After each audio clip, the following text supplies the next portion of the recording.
I ask myself that all the time. What made you want to be a stand-up comedian? Actually, it wasn't my first choice. I have a degree in architecture. I studied. Uh, I wanted to be a middleweight boxer. That dream died. I wanted to be an architect. That dream didn't die, but I fell in love uh, with improv. And the fact of doing improv with a group of people on stage and hearing laughter, it was it's almost like a drug. When you're on stage and you saying things with other people and it's off the cuff and you look at the audience, you don't stare at them, but you notice that, wow, that got a really nice laugh. It's like a high. Why knowledge matters.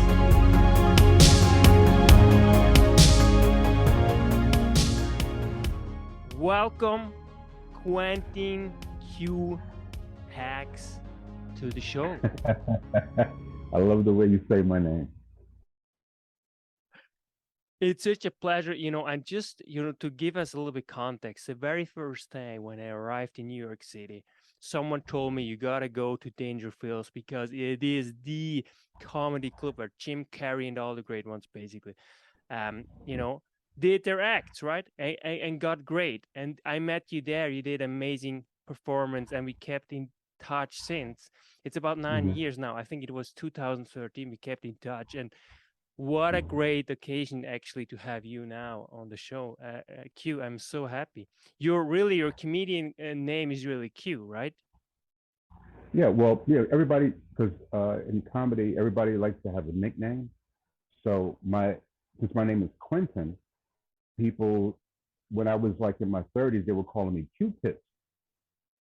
And then once I got to my 40s, I was like, no, just cut it down to Q. And this is the good Q, not the radical Q here in the States, the good Q. So that's why my nickname is Q. Everybody calls me Q. Fantastic, Q. I'm so glad you're so incredibly talented. And, there's so many questions. And what I really have, and this is kind of in my mind always, like people who do like comedians, like especially stand-up comedians, that's to me just like talent. These people just have something that's not really working involved, but it's just poor talent. And I think there's some misconception there, and you will elaborate this too. But let's just start. And first and foremost, what's stand-up comedy? What is stand-up comedy? That is actually a good question. Uh, I mean, if you want to Google it, but I'll give you what I perceive as what stand-up comedy is. It's a live art form where a person can bring up subjects, can talk freely, and can express themselves in front of a live audience. And whether a person is a monologist, say in the terms of like the Richard Pryors, the Bill Cosby's, Eddie Murphy's, monologist means they tell stories. Or you can have the joke tellers, like the Rodney Dangerfields. If you want to go way back to Henny Youngman's, like his joke, "Take my wife, please." That's his joke. It's not a long joke; it's a quick joke. But stand-up comedy is, to me, first and foremost, is an art form. It's fantastic. And you know what? Actually, that's a new episode, obviously, that we will do hopefully in the future when it comes to stand-up comedy, because more and more now, like people think like you can't say certain things in stand-up comedy, and it becomes very kind of awkward. And I think that it's a whole other discussion for next time. But now, really, tell us, what's the difference between a comic and a comedian, if there is any at all? I don't think the term comic and comedian is like a thin line. I mean, a comedian can be someone that doesn't perform stand up. Like like if you hmm, like if you look at Rowan Atkinson. Rowan Atkinson had a lot of great characters. Mr. Bean being one of his. So he's seen as a comedian, but I wouldn't call him a comic. It all depends on a person's personal interpretation of the word comedian or comic. I see it as, if you're a comedian, you could be a person that could be a great comedian actor. You can be great in movies, but you're not really a comic. You would never see, like, if you think of any great actor that you see, like say for instance, a person who I think is a great comic and a great comedian is like Robin Williams.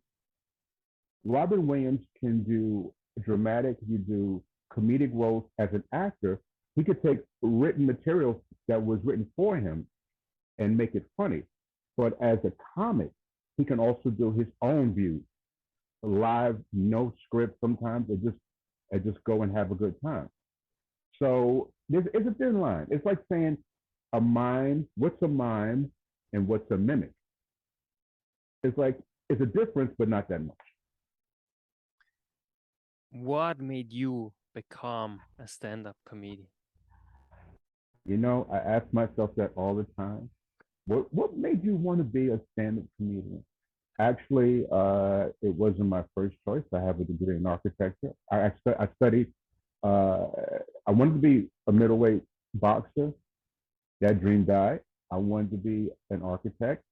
That dream didn't die, but I fell in love with improv. And the fact of doing improv with a group of people on stage and hearing laughter, it's almost like a drug.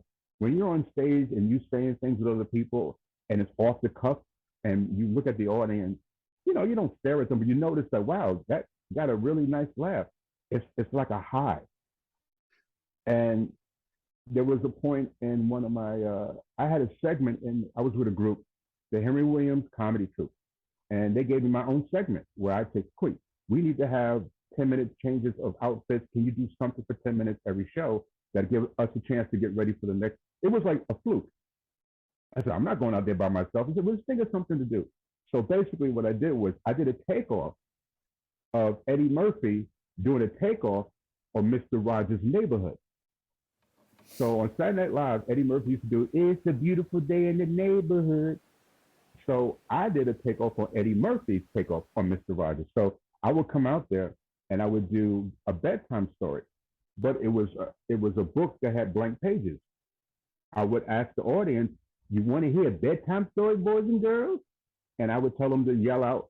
So, I mean, the beauty of it is people thought, wow, he thought of this on the cuff. But the true thing was people yell out the same bedtime story. So I would always pick like 2 or 3 and combine them. Like I would do Little Golding Riding Hood instead of Little Red Riding Hood and Goldilocks. I would combine them, but I already had the story in my head. So after doing it a couple of times, I said, no matter what they yell out, I'm going to do the ones I have picked already. It just combine them, and people said, wow, that's amazing. No, I did the same thing last week. You just wasn't here. So I would do that. And then somebody came to me and said, man, you should be a stand-up comic. You're quick. You know, you should go out there and do stand-up comedy. So I said, me, a stand-up comic? I don't know. And that was, I think, towards the mid 1980s. We're going way back. Yeah, I'm old. I'm old. But I had so many ups and downs at the very beginning to start comedy, but I fell in love with the performance. So either good or bad, I never gave up. And this is where it got to the point where I met you. If you would have met me at the beginning, I don't think you would have been impressed, because everybody has to get their feet wet before they jump in the water. But at the stage that you met me, comfortable, I'm secure in what I say, I'm secure in how I present myself on stage. And even till this day, even after having my condition, I'm rewriting every time. Every year, I have to rewrite things that I say to update my life and how I see things around me. And this is actually really important because, how affected, vitiligo your career? Yeah. Well, the thing that affects vitiligo, and for people out there that don't know what vitiligo is, it's an autoimmune disease where the melanocytes in your body, they die off and you lose pigmentation. Now, I got this late in life. I wasn't born with this. It's not genetic. There's nobody in my family that has this. It's not genetic. So I got it 10 years ago. And, you see a spot here, a spot there, and you just deal with it. I wore makeup for 4 years, but it started to spread the neck, the arms. And after a while, I just said, you know what? It's not God's curse, it's God's challenge, and I will embrace it. I was very, very depressed, as it got worse and worse. And then I said, you know what? It's like a comic that wants to put new material in his act. Like, say, like someone gets married or they start a new family. Instead of like, oh my God, I can't do comedy because I got to raise these kids. No, talk about the fact that you have kids and how difficult it is for you to do what you used to do. That's material.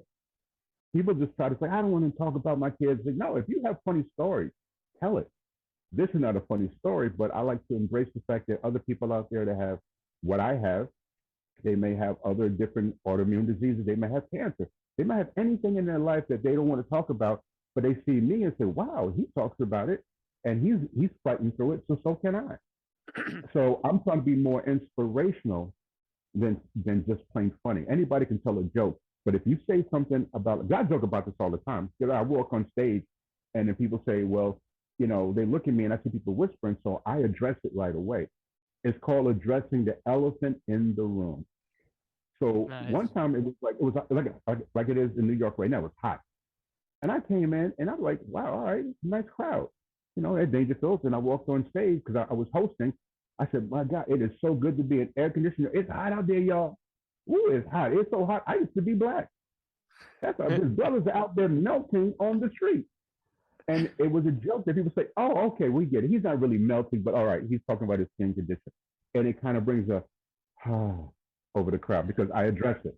If I went on stage, if I had one arm and I did my whole show without even mentioning it, people say, wow, all right, okay.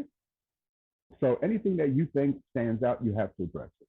And that's what I feel to do in terms of vitiligo. I mean, this is really beautiful, and I think it's a really an amazing and inspirational story because, like, what courage, to go up there, stand up with it, because of course, as you said at the beginning, it was very hard. Imagine, you all of a sudden your body changes in a way that is so obvious, right? And then you have like sometimes this maybe bizarre regards maybe up to today, so it's really admirable, and it's outstanding. I love that, and it really speaks to the person you are. I mean, I met you about 9 years ago, and I just felt immediately, this gut feeling there's something really solid, like a guy who is not just funny, but he was also like an amazing human being, and it's truly an inspiration. That's really. I think when I met you, I hadn't really developed the vitiligo yet. If it was like 19 years ago, I think it was just starting. So I would have a spot. It wasn't a big deal. So as time progressed, it got. And the funny thing about having vitiligo, and people said that it. I mean, for me, they say, well, how does it really affect you?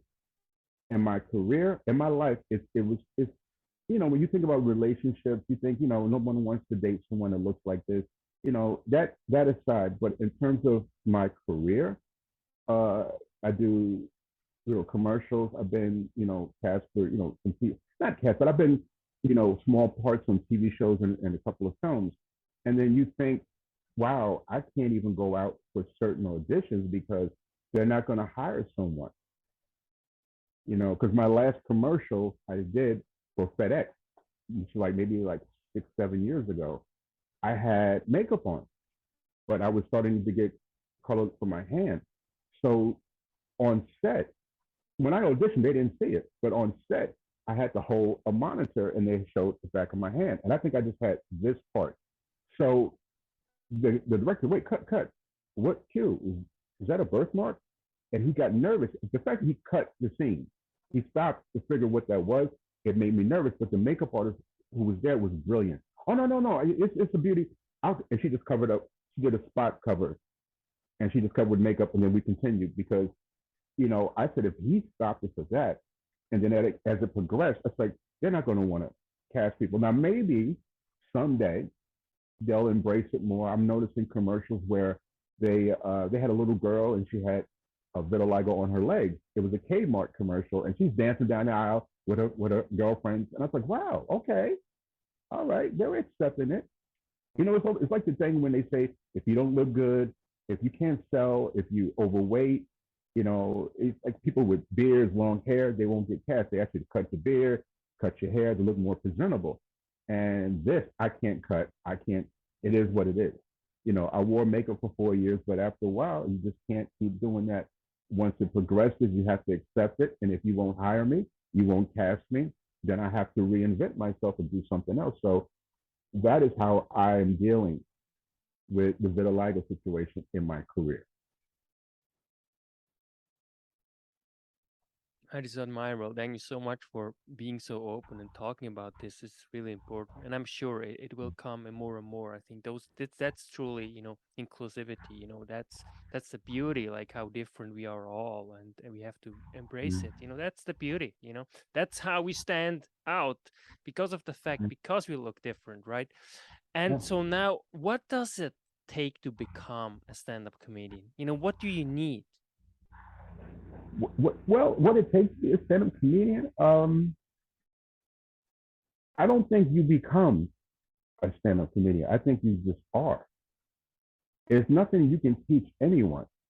You can try to help someone who, like when I started, I didn't take a class.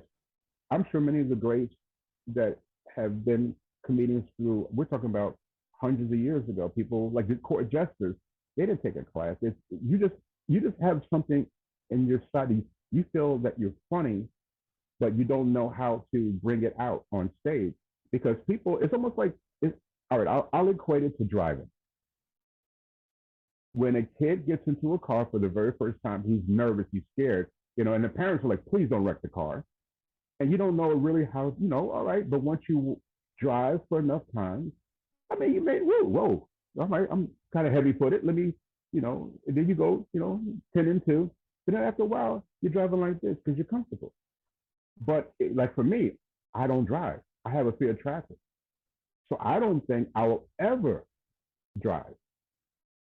But for comedy, if you have a sense of a great sense of humor, some people that I tell you, I'll put you this way: there's a lot of people out there who I think are hysterically funny off stage, but when they get on stage, they're horrible because they don't know how to bring that silliness and that fun just sitting at a bar talking. I said, "Oh my God!" People told me, "You are amazing," and I'm like, "I'm just telling a stupid joke in an improv group." I'm just okay. That's amazing to you, but then for me to go and cross over to stand up comedy, it's like, all right, I'm funny, but I'm not funny alone. That being said, I think for someone to become a comic, you have to be able to say in your heart, this is what I love to do. This is amazingly. I don't care if you don't get paid for the first couple of years. It's an amazing art form that you think it's deep in your soul. And that's why you see a lot of people give up comedy because they don't really they want to do it because they see, oh, my friend does it, he does it. Oh, he's on a TV show now. They do it because they think they can make money from it. They don't do it because they love the art form. So to become a stand-up comic, I think you have to just be a stand-up comic, but you have to become an artist at it. You can want to paint, but if you don't have that in you to paint and paint and paint, you want to be the Picasso. You want to be like, hey, you know what? I don't care if people don't like this. I love this. I'm going to paint this. I'm going to paint that. I'm going to do the best I can to show what I can bring to the world. If people don't like it, that's on them. But they said even I don't know if it was Picasso. Who was the one that got his ear cut off? The artist that cut off his own ear. That was Vincent Van Gogh or Van Gogh. I don't know how to Okay, pronounce Van it. Gogh. Yeah, exactly. Yeah, Yeah. they said that he wasn't even his work wasn't even famous until after his death. So that's why it's amazing that people they love you, but not at the right time that you want to be loved. So it's just very very strange. But I don't know. In short form, I think that if somebody wants to be a stand-up comic, they have to agree to themselves. This is what I love to do. I have so many stories to tell. Let me work it on stage. And this is really what I feel, in your case too, and that's why also I think like you really somehow you are born with these kind of innate talent. Of course, you also, I guess, you also have to work on it, right, on this talent, and ultimately it really becomes your purpose, which it becomes in your case, right? I mean, there's also work in that, right? Oh yes, yes. You have to work on anything. There's no it's like some comics like to challenge themselves. Like Louis C.K. His personal challenge, and this is after he's been successful, is to always have a new hour of comedy every year. He doesn't want to repeat anything that he did last year. So the thing is, you have to constantly be writing. You have to constantly be out there testing material. And if you want to do a special, you want to go on tour, That's when you bring out, say, wow, I saw him a year ago, and he just did an hour of brand new stuff. That's amazing. A lot of comics can do that. A lot of comics can't, because sometimes you get stuck. Like for me, I get stuck on one or two routines that get laughs all the time, and you don't want to let them go because you try to do, you put a piece here, new piece there, but for someone doing a new hour every year, like Dave Chappelle is a great stand-up comic, one of the best, one of my top five of all time. And I noticed that a lot of his subjects stay the same, but he has a new twist on it. And that's what other comics do. They may say, yeah, oh, your last special, Dave Chappelle was talking about transsexual people. Now the next special, he said, yeah, I talk about transsexual people, but he'll have a different twist. Yeah. So the subject will be the same, but he'll twist it and say, hey, I'm not doing the same material, but I'm talking about the same subject. Like I hear comics talk about presidents, and they're still talking about like Ronald Reagan. It's like, dude, look at the craziness in front of us. Look at Trump. Look at Biden. Let's talk that. Who cares about? I'm not saying nobody cares about the Reagan or the Jimmy Carters out there, but it's not relevant. When people get up and they watch the news or they walk down the street, they look at the paper, they go online, no one's talking about Ronald Reagan. So you writing a Ronald Reagan joke and holding on to it for 30, 40 years is ridiculous. So the challenge is to always be growing, always be writing, watching what people are looking at, and have your take on it. It's amazing. It's really constant work, and you have to read. Yep. Yeah, it's hard work, really.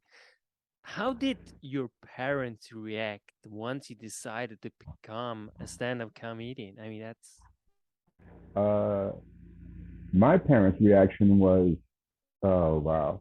My dad, uh, he was kind of like, all right, do what you got to do. If you always been stupid, you might as well get paid for it. And my mom was more practical. She was like, you're going to college, get that degree. To her, it's almost like telling her, I want to be a fisherman.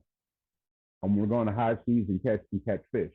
It's like, baby, why you? Oh Lord, there ain't no hire no black man on no boat to catch no fish. Won't you stick to architecture, do that, and that's all you need to do. So she was practical. It's like you told someone you want to get in the arts. I want to sing. I want to dance. I was like, maybe I want to learn how to moonwalk. Baby, why you? Michael Jackson doing the moonwalk. Why you want to do the moonwalk? Just stick to the architecture. But after she saw that I started going out, so I still lived at home until I was in my 20s. So I would go out and go to clubs and come back, go out, go to clubs. She said, well, he's persistent. And then she finally came to one of my shows and she was so proud. And then later on, like as the decades went by, she started like, yeah, I was watching Sopranos. You saw Quentin in the Sopranos? Yeah, he was having dinner with Tony Soprano. That's my boy. That's my son. He did it. Yeah, he did a commercial. You didn't see that commercial he did for Town Hall PM? That was cute. You didn't see it? Oh yeah, I have it on tape. That's my boo-boo. That's my baby. That's my son, my only son. And she became proud once she saw things were happening. She was bragging, but at the beginning, she didn't like it. My dad, he only saw me, God rest his soul, he passed 20 years ago. He only saw me do comedy once, and I was being heckled at a club in Brooklyn called Pips, where I started. And then I said, dude, come on, man. I was hitting him, but he just wanted to interrupt every comic.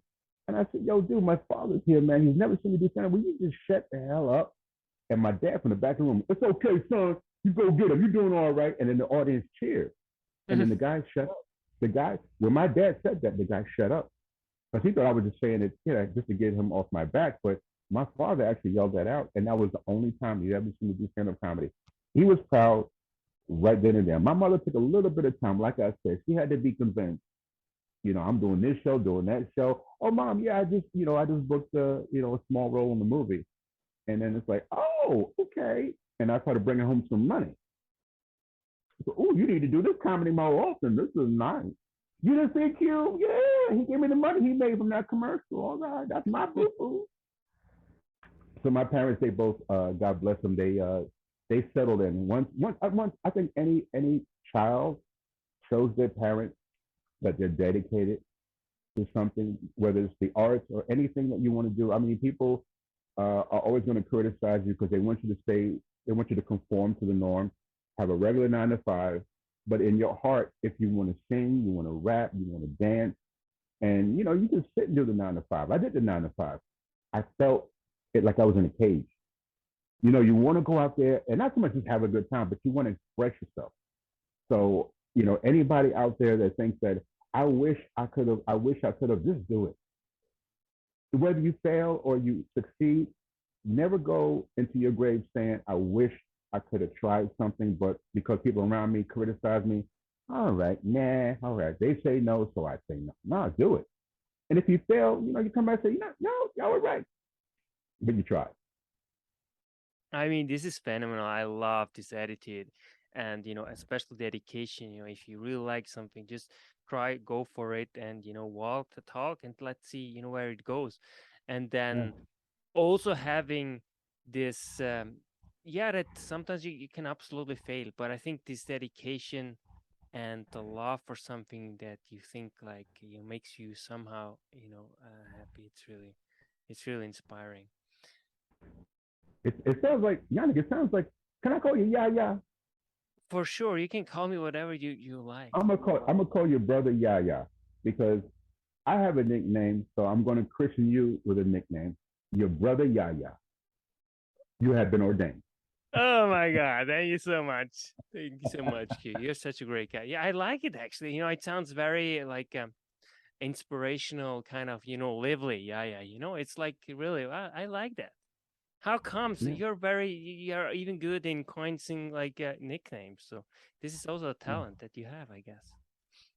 Well, no, it's like, to me, it's not so much a talent. It's just sometimes because I grew up in the hood, and it's not so much a ghetto thing. It's just that even people that live in a palace, you like to be able to have. It's almost like having a relationship where you give your wife a cute name, or a girl gives a husband like a. You don't want to always say boo boo or sweetheart. You find something in their name that sounds cute. So Absolutely. if you call somebody, because if you say, "Hey, honey," and someone is like, "Oh, everybody starts turning, who's she speaking to?" But if you say, "Yeah, yeah," you want to come up, it's you. You want to, oh, yeah, I'm yeah, yeah. That's hi, hon. I'll be, oh, yeah. So that's why I thought I was thinking about a twist your name and make it fun. So now, once again, brother Yaya. It's fantastic actually, and just also the way you explained it, it's so true, And sometimes also sometimes you call maybe your wife or whoever or your boyfriend or whatever, kind of in one way, but then you change because now it's very important. So you call him actually the actual name because it's serious, and yeah, it's so nice. Beautiful Oh yeah, twist. yeah. Now And I the was gonna thing, say, yeah, yeah. No, no, no, go no. Go ahead, ahead. go ahead. Now I was gonna say, and the thing is, the flip side of that, if someone's been calling you a cute name, when they call you by your real name, you're in trouble. Exactly. It's like your parents. If you it's like everybody calls them Yaya, brother Yaya, yeah, yeah, yeah. Yannick. Oh boy, what did I do wrong? They never call me Exactly. that. They never say my full name. Yeah, so when somebody calls me Quentin, I know right away they're not really familiar with me in terms of knowing them a lot. Like I knew you for a long time, but I don't think because we don't really speak that you never really knew I had a nickname. So now you know, and everybody that's known me for. So whenever somebody posts something, hey Quentin, da da da da da, it's like, wow, they call me by my. Ooh, the only person who called me by my full name is my grandmother, and she Mhm. passed on 20 years ago. So, ooh, I don't really know you. You went on Facebook and called me by my full name. Ooh, smack, smack. Go back and try again. Take off the UENTIN and just leave the Q. Ooh, you ugly. That's fantastic. I'm being silly. I'm sorry. No, that's great. That's why you're here. Anyways, you're such a great guy. What do you love most in your job as a stand-up comedian? The thing I love most about comedy in general, stand up, any kind of performance art, even if you do it in a film or on TV, and I've done audience warm up. The thing I love the most, like I said in the past, the adrenaline, the charge, the excitement of watching and listening to people laugh. I don't even know why most comedians take drugs maybe they still have a stigma about how can I get on stage unless I'm high, unless I'm stoned, because it's a chilling thing. It's like it's one thing if you stand in front of your friends and you're at a backyard party and you just talk and talk and everybody's laughing, but it's another thing. I remember about 20 years ago, I opened up for Regis Philbin at the Foxwoods Casino in Connecticut. And I'm not advertised. This is Regis Philbin's show. He's a big star, makes millions and millions of dollars, but he wanted me to open for him.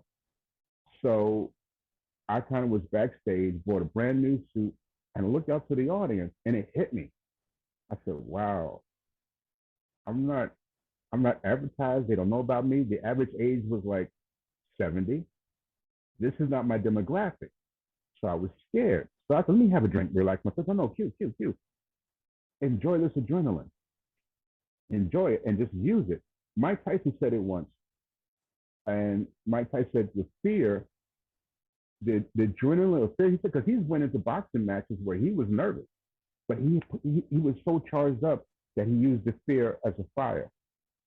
So when people saw him in the ring and he's pacing back and forth, they said, "Oh my God, I'm going to die."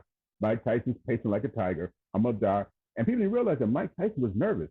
He was using that energy from fear to aggression. He was using it. He was churning it in. He's like, your hands, like George Foreman even said, I don't know if there's a lot of boxing fans out there, but George Foreman, who was knocking out everybody, when he got in the ring with Joe Frazier the night he won the heavyweight championship of the world, he said, "I'm glad that Joe was looking up at my face.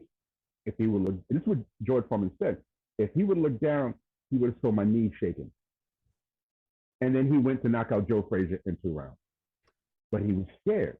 So you have to just turn that energy, and that's what I love about it. I I I, I have a drink after the show. I don't smoke weed, I don't do drugs, but I have a drink.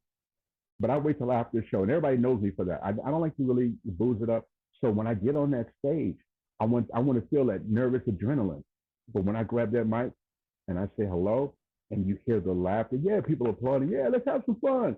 You go, your body just goes, ah, yes, and you just do what you do. And I think every comic has that. I mean, whether you, like I said, in front of 3 people or 3,000, you have that little spark of adrenaline that you either got to handle it, and some people can't.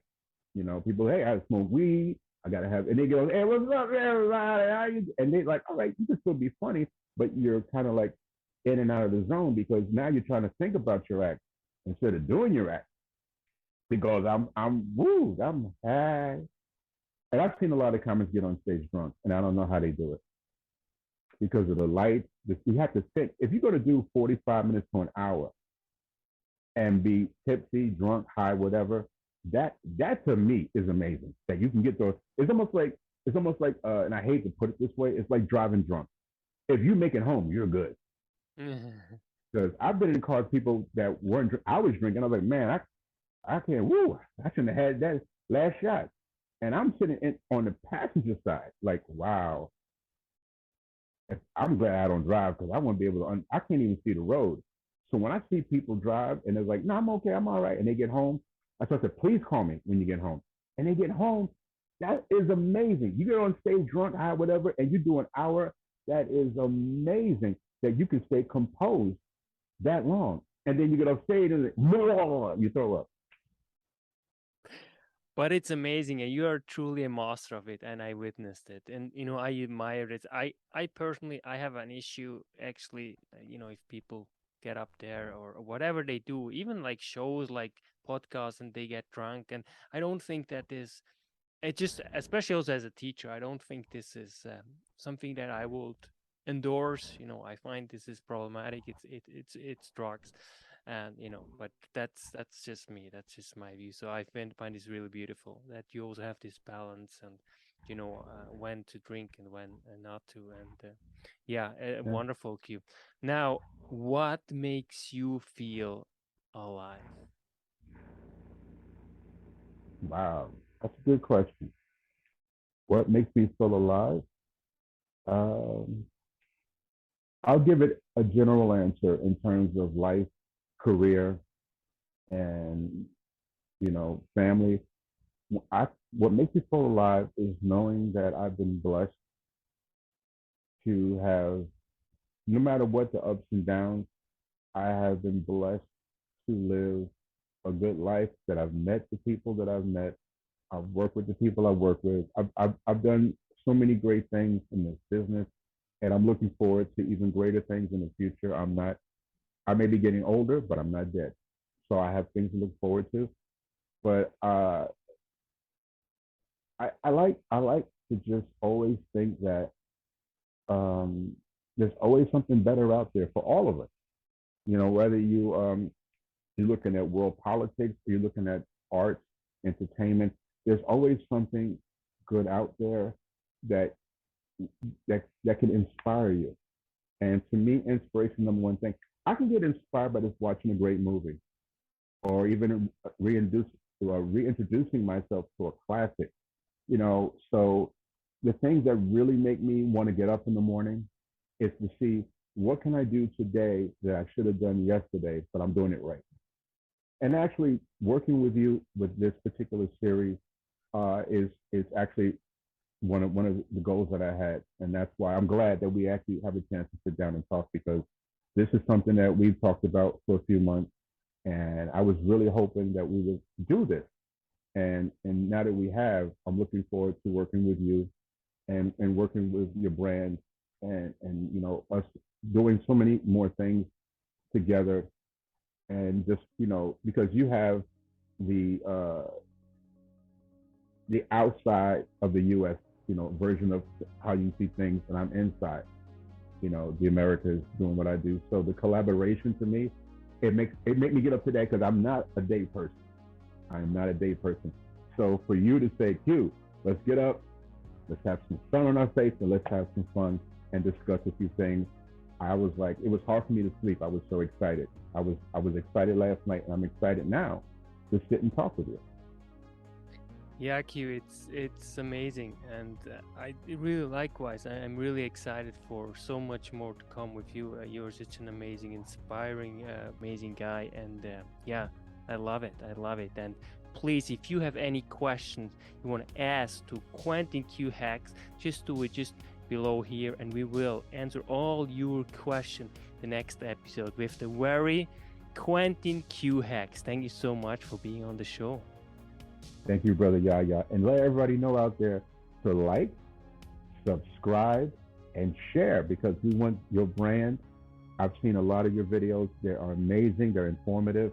And I'm blessed to be a part of this series. And I just hope that you go very far in what you're doing, because it looks like it's an amazing venture you're going into. Thank you so much. Quentin Q Heggs. That's why